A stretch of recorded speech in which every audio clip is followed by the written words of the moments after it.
وما أمروا إلا ليعبدوا الله مخلصين له الدين حنفاء ويقيموا الصلاة ويؤتوا الزكاة وذلك دين القيمة. The main sacred text in Islam is the Quran, which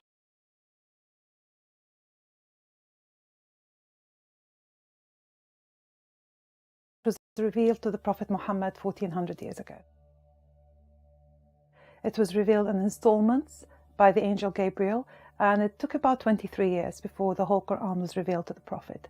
And the Prophet would recite it as it was revealed to him. So to us, to Muslims, the Quran is not written by human, it's not amended or commented on by the Prophet. It is simply a direct transmission from the divine to us humans through angels, through the Prophet Muhammad. This is the British Library's oldest Quran manuscripts and one of the oldest Qurans in the world. It dates from the 8th century, about 150 years after the death of the Prophet. No Quran manuscript from this period has survived intact completely, but what we have here is one of the largest fragments, about 2/3 of the Quran text.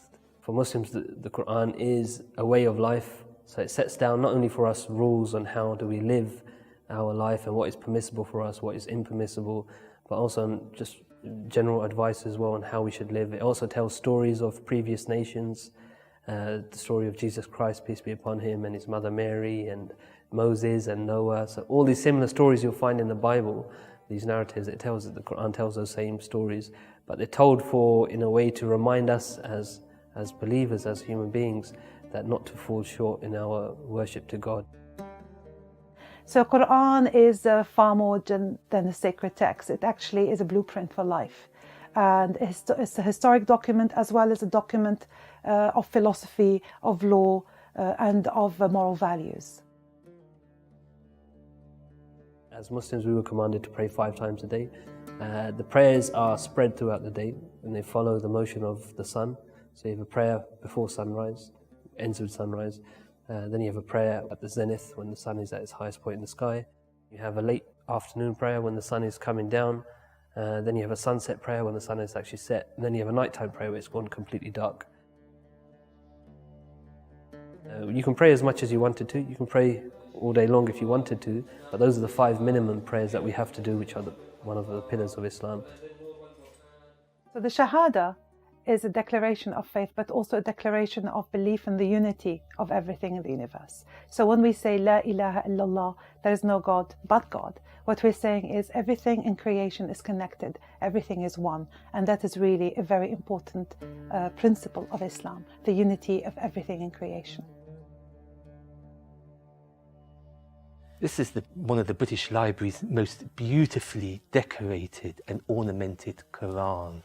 And this was commissioned by Sultan Baybars at the beginning of the 14th century. It really is a magnificent piece of illumination, calligraphy, design. Islamic art essentially is beautifying the sacred text, that is to say, writing down the sacred text in a beautiful calligraphy and illuminating it. And it's very abstract. There's no human or animal representation. Zakat is the 3rd pillar of Islam, and it is very, very important for Muslims all around the world. It's a tradition that was started by the Prophet Muhammad, peace be upon him, 1400 years ago. In practical terms, zakat aims to purify one's wealth, and it's devised so